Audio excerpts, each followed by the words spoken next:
Folks, welcome to Mythborn Live, episode 30. And we're going to talk about, today we are going to talk about Kisan in this new dark fantasy Mythborn series that we've been following now for quite some time. I'm going to update you guys on a couple of things going on, let you know what's going on with the next book coming up, and then go from there. Okay, so first, we will have me appearing at the Barnes & Noble in Rockville, Maryland, this Saturday from 1 p.m. to 4 p.m. Come by, get a copy of Mythborn, sign it. It'll be really a lot of fun. It's a great place with kids. There's a number of restaurants, and the Barnes & Noble itself is one of the cooler Barnes & Nobles I've been in. They have dedicated a significant portion of their floor space to toys and games.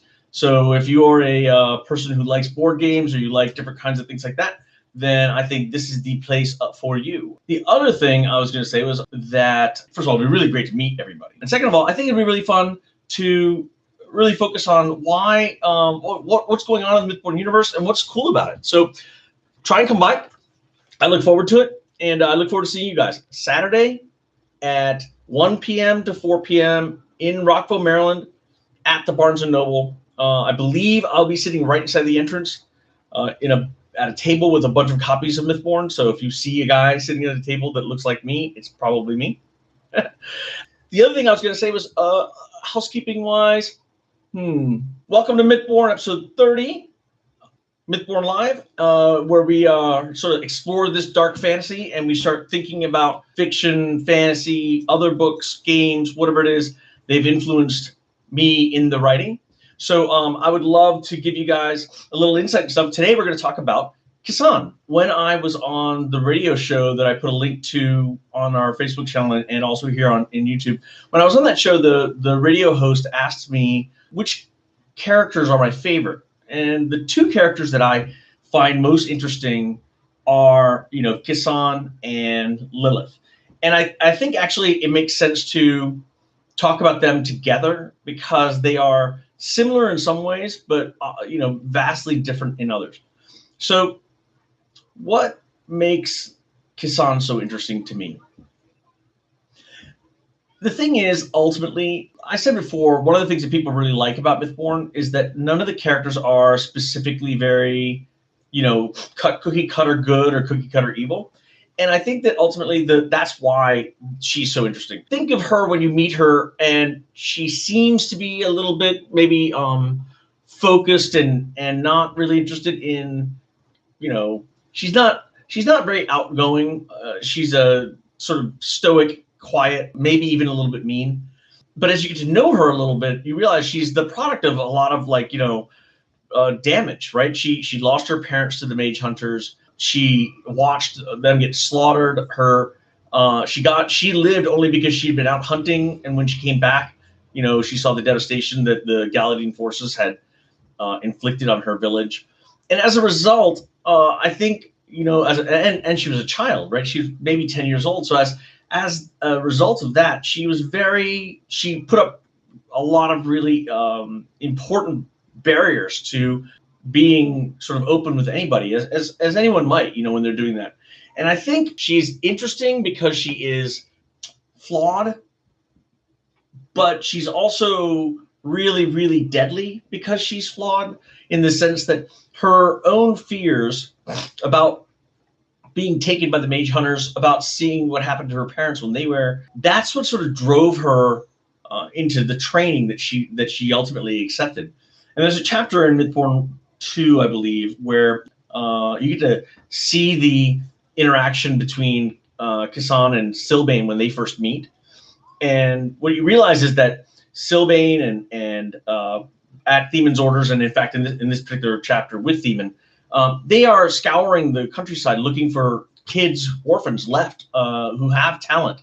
Most have been killed. As you know, the king's orders have killed so many mages. And so the few that are left, the few that they can track, because Themon can sense people with that kind of ability, those few are then found by I think by Sylvain or by other trackers and brought back to the Isle if they want to come back. And in Kisan's case, she didn't really want to come back. She didn't care about them so much. All she wanted to do was hide and get revenge.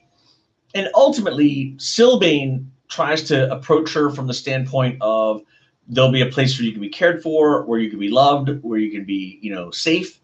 And that does not work with Kisan. What works with Kisan is when Themen basically says, well, screw you. Look, I mean, you think you're so great, but you're going to be out here and you're really not even prepared for what they're going to do to you. And you think you're going to like somehow train yourself and survive. You're not. You're just going to die like every other kid does. And he just tells it to her like it is. And what's interesting is in that interaction, what you notice is that Kisan appreciated that truth. Like, she didn't want at that time to be cared for. What she wanted to know was really what does she do? And by Themen offering her that truth, she accepts the invitation that had been given to her to come train at the Isle.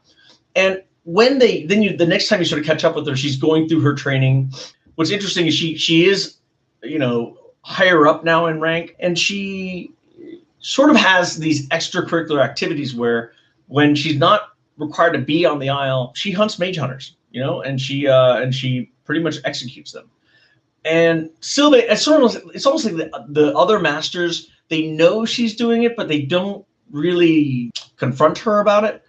At some level, everybody wants a little bit of revenge, and what's the big deal if Kisan is the instrument of that revenge? So they don't really spend a lot of time curtailing her, all except Sylvain. Again, here's the guy who wants to try and find a slightly different solution, and I think he thinks, hey, just if we keep hurting people, this will never end. So he's trying to convince her, look, let's not do this. Let's not do this hunting and killing. And she's not listening to him at all. She doesn't care that much at all about that, because she knows at some level she has a tacit agreement with Themen that she can do this, and that he's not going to stop her, and no one's going to stop her, right?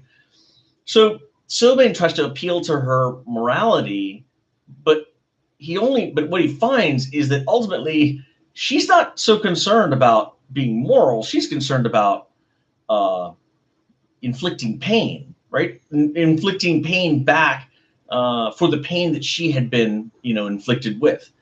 And I think that's what makes her an interesting character, in that it's not until later, these are all flashbacks. So the Kisan today, she's an instructor. She's, tough on the kids, but she's not rough on them. I'm sorry, she's tough on them and not, unfair. And in a very, very sort of revealing chapter, you see her and Eric sparring, and she's being super mean. Like, she's laughing at him, she's joking, she's tripping him up. Ultimately, she's frustrating him to the point where he attacks her without thinking, and gets knocked out again. And it's like the third time he's dropped. And I think Sylvain makes a comment, I could do better if I just dressed you in towels. Then at least we could get the ring cleaned. Which I thought was always funny. I think I've heard my instructor tell me that sometimes during my training. But the thing that's interesting is she's actually a sort of a horrible kind of vindictive, mean fighting instructor and an opponent to Eric. Then Eric's taken out of the scene to the infirmary to get bandaged up and stuff. And when he leaves, you see a totally different Kisan, someone who doesn't actually have emotion around this. She's not out to get Eric. She's not even out to humiliate him in any way at all. She has a very sort of calculated, unemotional evaluation. And remember, Sylvain had been her instructor for most of her life. It was, during the times when he tried to confront her and get her to stop doing these mage hunter killings, that she got transferred over to become Themen's pupil. So, and in this scene, some years later, she's actually not Sylvain's apprentice anymore. She is Themen's apprentice, but or not even apprentice. She's a master of her own right. But she's basically, she's allegiance is to Themen, not to Sylvain anymore. And so you'd think there'd be some anger, animosity, maybe even just some thing that's, difficult between the two of them. But in fact, what you find is that she takes Eric's training very seriously. Like when Eric is gone, her point to Sylvain is, look, it's too easy to get him angry. It's too easy to get him to rush in, to do things without actually thinking about it. That kind of measure of mind, he doesn't have it yet. And as that's a sign of immaturity, regardless of how good he might be in raw talent. And, she's there to sort of push him to learn to control himself, or to learn not to be goaded so easily by others just because they might laugh at you, or they might do something else. And I think that's a good life lesson for all of us. If you're going to do something in life, do the best you can, even if no one's watching, right? It shouldn't matter that other people are watching, or even what they say. You need to focus on the goal, and on executing on that goal to the best of your ability. And that's her message to Sylvain. She's like, look, he thinks too much. He gets hurt too easily. He angers too quickly. And he's not really focusing on the here and now. He's fighting. He's meeting me at my level instead of trying to defeat me. And so it's very easy to beat someone like that because they are sort of trying to get your approval by staying, sort of lockstep with you. They're not fighting their fight. They're fighting your fight. And that's her point to Sylvain. And what's interesting is in that exchange, you realize she's actually she may in fact even be a better instructor than Sylvain, in the sense that Sylvain tries very hard to be fair and even-handed, but he doesn't have the kind of empathy that Kisan strangely has. Kisan has this ability to see what it's going to take to get somebody to learn something. And so what she ends the conversation with Sylvain with is she says, look, the only way this kid's going to get any better is if other students start pushing him, right? Because he doesn't care if I beat him. He doesn't care if you beat him, because we're both masters and he's not. So he expects to be beaten by us. But if his peers start to really push on him, then then he'll stop, he'll stop fighting. He'll start fighting at his own level, right? At the level he's capable of, not trying to match everybody, because it's not fun to be made fun of by your peers. So the only way that I see it in her mind is, let's dial up the pressure from his friends. And Sylvain is worried about doing this. He's like, look, we're setting him up to have animosity between him and the other students. It's not going to go well if it goes too far. And Kisan's attitude is, oh, poor baby, right? I mean, I lost my whole family. You're right. It'd be horrible if he got made fun of by a couple of kids. They're so equivalently the same. And it's sort of her point basically is kids fight, and you can't worry all the time about those things. You got to do what's right for the student. I actually see it both ways, right? I'm a father. I constantly struggle between the idea of am I being too lenient, or am I being too strict? Am I understanding enough? Is it just enough for me to lay down the guideline, or should I also be laying down the mentoring to succeed, and the reasoning behind the guidelines? And I think we all struggle with that. In any situation, we are constantly trying to figure out, especially with kids, how much information is too much information, right? At some point, they don't know enough to know why what you're telling them, the extra information you're giving them, how that adds any kind of value to the overall message. So you have to sort of pick your level of detail, and then execute on it. And what Kisan is saying is actually very insightful. She's saying, look, we don't have the ability to drive him to excellence because he doesn't think he should beat us, right? So, he loses to us, so what? He just goes and says, I lost to a master, big deal. But he loses to a rank of someone with the same rank. That now makes him start to internalize, what am I doing wrong? Because he doesn't want to keep doing that. He doesn't want to keep losing to people who are his equals. So I thought that that showed a really interesting, and I think better. It showed the more true nature of Kisan, and how her sort of veneer of unemotional detachment is truly at some level a veneer, right? It's not who she is all the way through. She wants to care. She just doesn't want to get hurt. And so, I think you cannot be a good instructor like her and not care. You can't just go, oh, I'm, not gonna. You have to have some empathy and some amount of insight into your student in order to get the best out of them. So I think that what's really interesting in learning about Kisan as you go through is these moments where you see the real her, and then the other times when you see the part of her that is, that she shows other people. And what is really neat is when she meets Lilith for the first time. And here's Lilith basically saying, sister, I want to find a way for my people, my heirs, to live. And the way they live is, ultimately for us to exact this revenge on the mage hunters, just like you did, right? You did this. This is true. They're killing us. They're killing our people. They're using up our people in order to power their magic.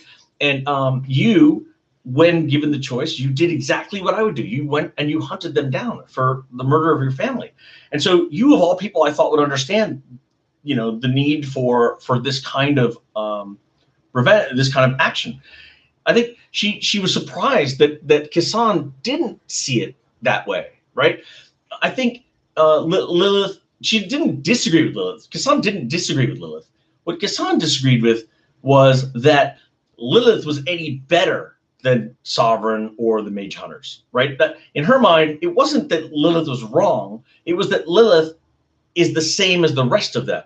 And I think Kisan, at some point, didn't want to be the blade anymore. Like, the blade in the hand of a just man still kills, right? It doesn't, the blade itself, just the use of it, it creates injury and harm. It's immaterial of who's wielding it, right? So in her mind, I think Kisan at some level at that point had gotten to the point where she was done with the killing. She was done with, on any side. She was just like, I don't want to be the tool for Sovereign, for the Mage Hunters, and not for you either. Lilith, I don't want to do this anymore. I want to, one kid has already died, my apprentice. Her apprentice, Peter, died at the hands of Eric. One of the reasons why it sets up a very nice, not nice, a very, sad kind of anger between Kisan and Eric. And you wonder how that's going to play out. But ultimately, what you really come to realize is that Kisan is just weary.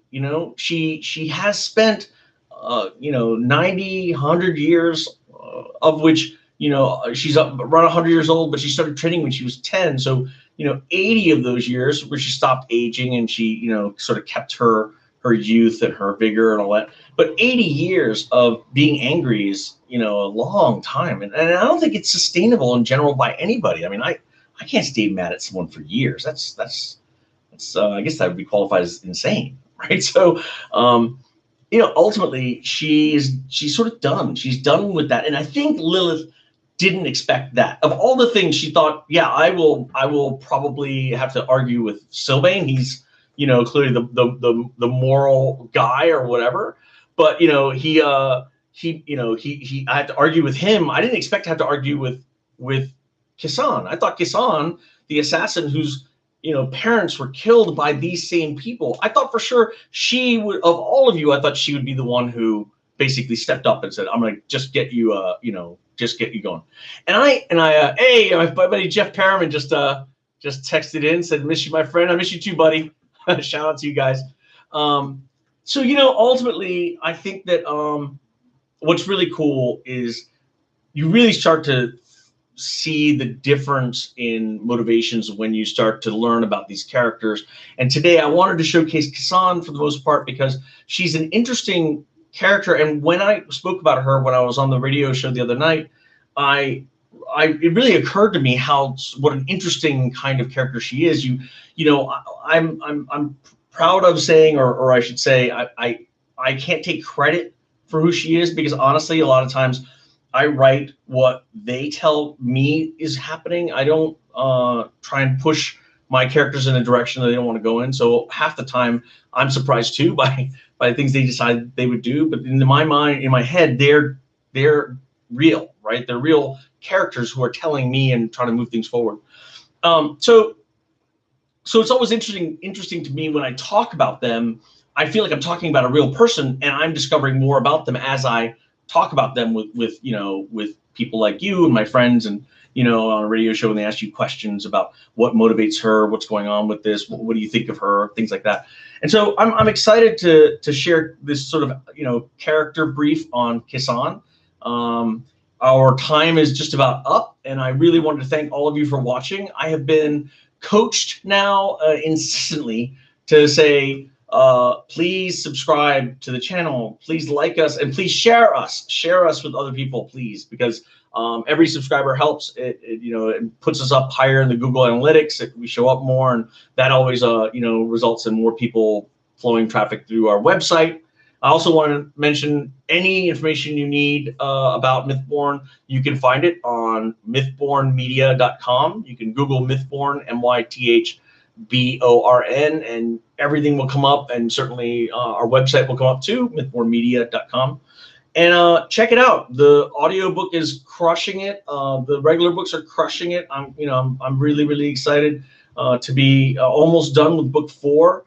I spoke today with my editing team from book 3, and they're ready to go. So everyone's just eagerly waiting for me to finish, which is always tough, right? The ending is the toughest part. But we will talk next week about, I hope, if I can remember this, but I did want to talk to you guys about finishing, right?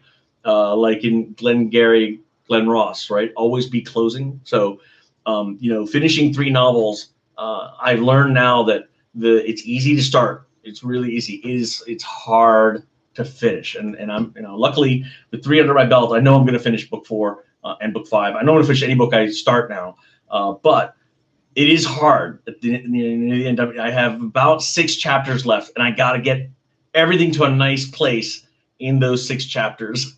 And I know how it's got to go. I'm pretty sure how it's got to go. But again, my characters tend to decide things that I don't expect them to do, and then it's like, I got to figure out what I'm going to fix that. So, guys, thanks for joining me on Mythborn Live, episode 30, all about Kisan.